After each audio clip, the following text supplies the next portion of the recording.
Rad with Tanya Rad and EJ, and I'm so excited to welcome Teddy Swims back to the show. Thank you for having me. Yeah. In the flesh. Yeah. In the flesh. I know. We did a Zoom interview. Yeah, I don't even know when that was. Forever ago, I feel like that was that prior to, I don't know what day it is. So. Yeah, I know. There's a lot happening for you. But I'm glad to be here with you. There's a lot happening for you. And I'm really, really excited for you just because I just think you're such a talented artist. And I want to jump right into the album because the lyrics are so vulnerable. And I feel like a lot of people can relate. And so, first of all, I wanted to say the title, I've tried everything but therapy. Is that true? Yeah, it sure is. But I think the title for me, I was trying to get to that point of wanting to start taking it and just open up the conversation to say, hey, I need help, and I know some other people need help too, and maybe just kind of just have the conversation. You know what I mean? Yeah. Start somewhere and start that conversation within myself and with people and to people, and and on the search for my therapist now as we speak. So are you really? Yeah. I'm trying wow. This was like a promise to myself that I would do it and try it out at least, and not be like this looming fear I had of it for some reason, But, that's interesting. I think a lot of people have that same fear. Yeah, sure. I think it's some generational I mindset. failed if I go to therapy. Yeah, I don't need nobody to tell me what's wrong with me. I know what's wrong with me. Right. But, I mean, but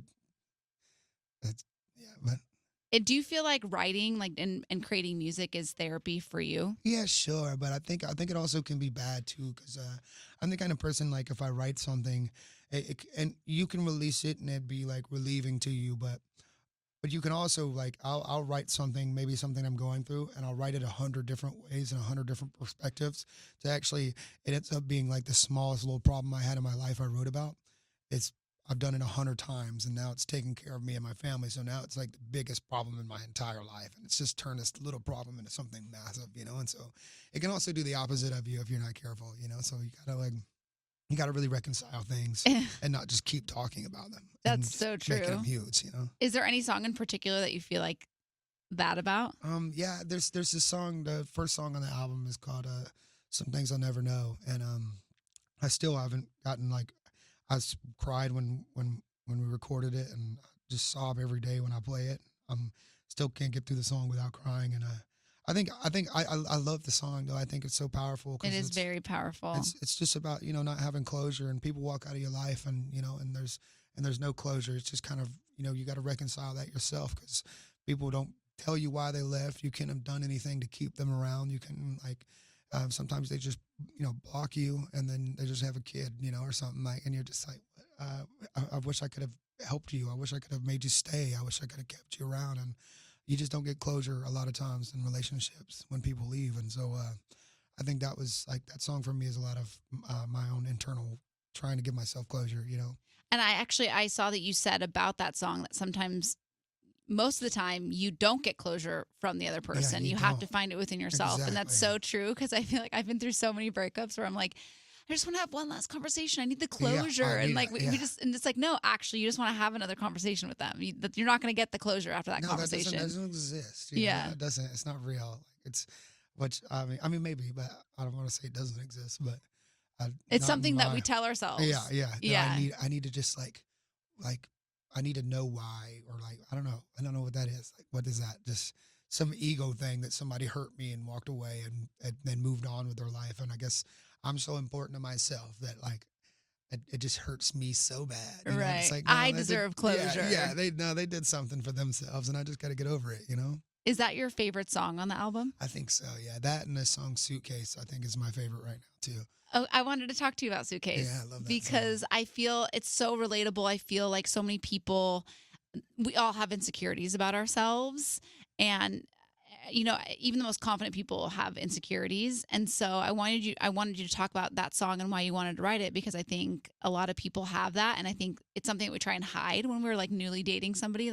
We try and hide our insecurities, but at the end of the day, it's who we are. Yeah, and I think you carrying that baggage with you is I always think that I have to heal and get over things before I jump into anything, and I think that's there's something I'm trying to learn about myself, that I am me and my insecurities and all my baggage and luggage I'm carrying around is worth and deserving of love and worthy of love. And um, I'm really trying to learn that now. You know that somebody told me the other day at a meet and greet, this therapist lady that was there, and she said, How funny that was a therapist at your meet and and greet. she said this so beautiful to me. She said, you know, just it stuck with me today. She said, the way people treat you are a reflection of how they see you. The way you let people treat you is a reflection of how you see yourself.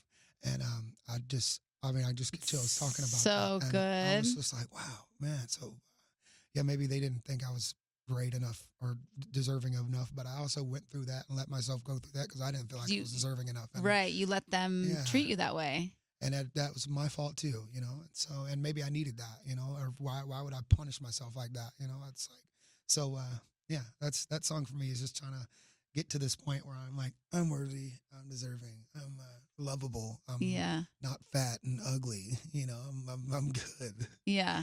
Do you know what's so interesting that you say that? Because have you written a song? I'd feel like I don't know about boundaries.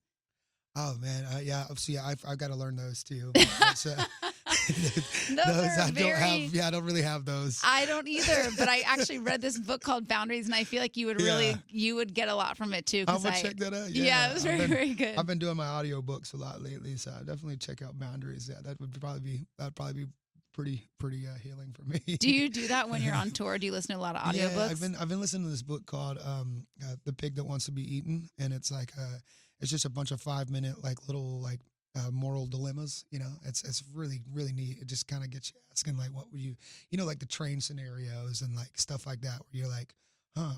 Well, what's the train scenario? So like, you know, on this side, the train's moving, and then on this side of the tracks, there's 5 people, and on this side of the track, there's 1, and you have to decide which one the train hits. Would you kill 1 person or would you kill 5 people? Well, obviously, you just kill 1 person, but then it starts getting deeper than like, what if it's just 1 child versus 5 adults? Would you kill the 5 adults? Or what if this is your best friend and these are just 5 strangers? And then these things like, so just moral dilemmas like that just start really changing, you know, like, and you're like, do I kill 5 adults or do I kill a child? Well, I'd kill 5 adults before I kill 1 child. That book sounds heavy, but it's just a bunch of little moral dilemmas like that, you know. And it's really The Pig That Wants to Be Eaten is a really cool one in itself, and it's just really neat. I've never heard of that book. Yeah, you'd love it. It's cool if you love those kind of things. Yeah. What else do you do when you're on tour? Like to kind of decompress. Well, I drink more tequila than I should. Okay, that's good.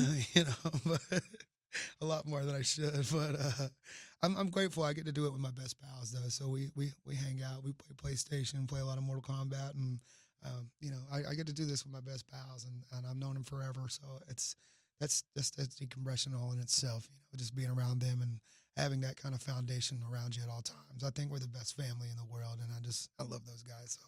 Do you bring anything with you on tour to kind of like make you feel more at home? Yeah, I take my PlayStation everywhere I go. Okay. Yeah, and we always have like a TV in the green room or something. So we'll kind of plug in, and yeah, we love Mortal Kombat. It's just like our thing. So we get down on that pretty good. I love that. Like, there's not. I'm not a PlayStation girl, so I can't. But I get like the comfort bringing the yeah. Something that like makes it feel like home. Yeah, all your green rooms can feel like a little living room, and there's just some controllers to pick up and play at any moment. Yeah, so that's always nice. Do you write when you're on tour? I'm not a little bit. Or do you like keep it? If we ever get the spark, but usually like we're not at this place yet where we have like a studio bus, you know what I mean? So yeah. I think next year we'll be able to have something like that where we can kind of record as we go, because we'll get spurred, like we'll get this spark of creation in our head, but then it's like, I don't know, there's so much going on, and a show day and on an off day, you just want to relax. And so yeah, I get that. Yeah, so we don't get to write often on tour. Because I was wondering, you know, you said this is I've Tried Everything But Therapy Part 1. Yeah. Is there a Part 2? Is there a Part 3? Is there? And we got a bunch of songs in a pile, you know, that I think could go, and I'll have like at the end of this, you know, from December through March to keep writing for that bit too. And I'm hoping that this next part is more of a, you know, happy story and and more of a closure story, you know, than just more complicated questions and breakups. But you know, I don't know. Knowing me, it'll probably just be more sad. So it's not done, is what you're saying. No, it's not done, but I'm hoping it will be done by the time like March rolls around and we're getting ready to put it all together and put it out. So I don't know when that's gonna. I think middle of next year, hopefully, is the next when that comes out. But Yeah, we'll see. Isn't it funny how we try and like plan? Like we're like, well, this will be the sad album, and then part 2 will be the happier side. But it's like you can't plan. You can't plan like that, life no. just happens. Life's and happening when you're busy planning. Yeah, exactly. Well, I thank you so much for taking the time to be here today. You. Really, really appreciate it. Love you. Love your music. Love and you are welcome back here on The Vibe anytime. Thank you so much. Teddy Swims, everybody. Woohoo!